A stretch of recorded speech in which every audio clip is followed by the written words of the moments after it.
Instead of telling you what I think you should be doing or how you could be better, I thought, well, let me just speak from the heart, speak from my gut, and really not have anything prepared, but just tell you what's worked for me.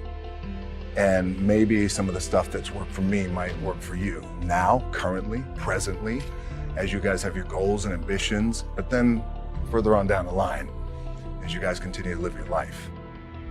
This idea and this notion that you could be anything you want, you can accomplish anything you want, right? We hear that. You've heard that from the time you were little boys. You hear that now. You're already incredibly accomplished. You guys know that. The thing that has worked for me is to remember the hard times. So, and I'm sure you guys all have your processes. And again, I'm going to tell you what's worked for me. So before a big movie comes out, before, back in the days when I was wrestling with WWE, a WrestleMania match, anything big that would happen, I would always take a moment and I'd just remind myself, all right, I was evicted when I was 14. We were kicked off the island, we couldn't move to Hawaii, had no place to live.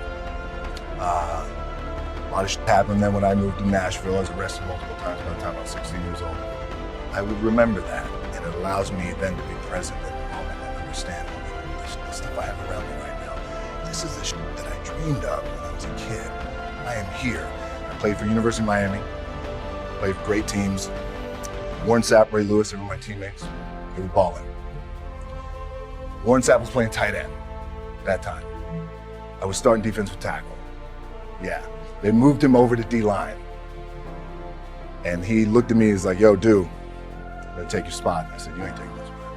He said, I'm gonna take your spot. I said, yeah. We battled, and he took my spot. Now you can imagine how that with me, because there goes my opportunity. He went in, switched to defensive tackle, lit the world on fire. Well, what that did, it crushed me, it crushed my dreams. I had a piss poor senior year, zero production, no NFL, no combine invite, nothing. Finally went to the CFL, Calgary Stampeders, making $250 a week Canadian. I had to send that home to my wife at that time. I had no money. So I remember that. And I got cut from Canada.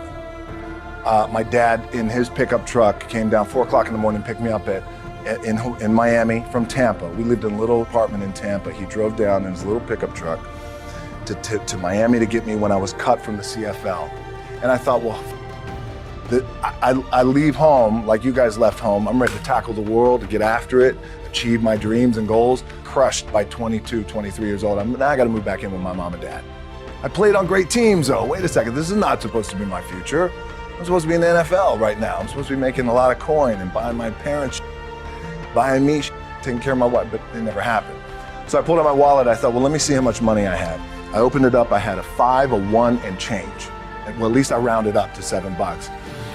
But I thought, God, ain't this a bitch? I got $7 in my pocket. Where do I go now? What do I do? I can't go back to CFL. The point comes where you hear that voice, big run's over. Like, you're done, right? So I heard that voice. So as Coach was saying, man, I hold on to that. I'm telling you, I keep my back is up against this mother.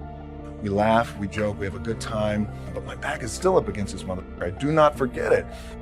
What this also helps me do, and again, it works for me, is at some point, you gotta be tired of not being number one.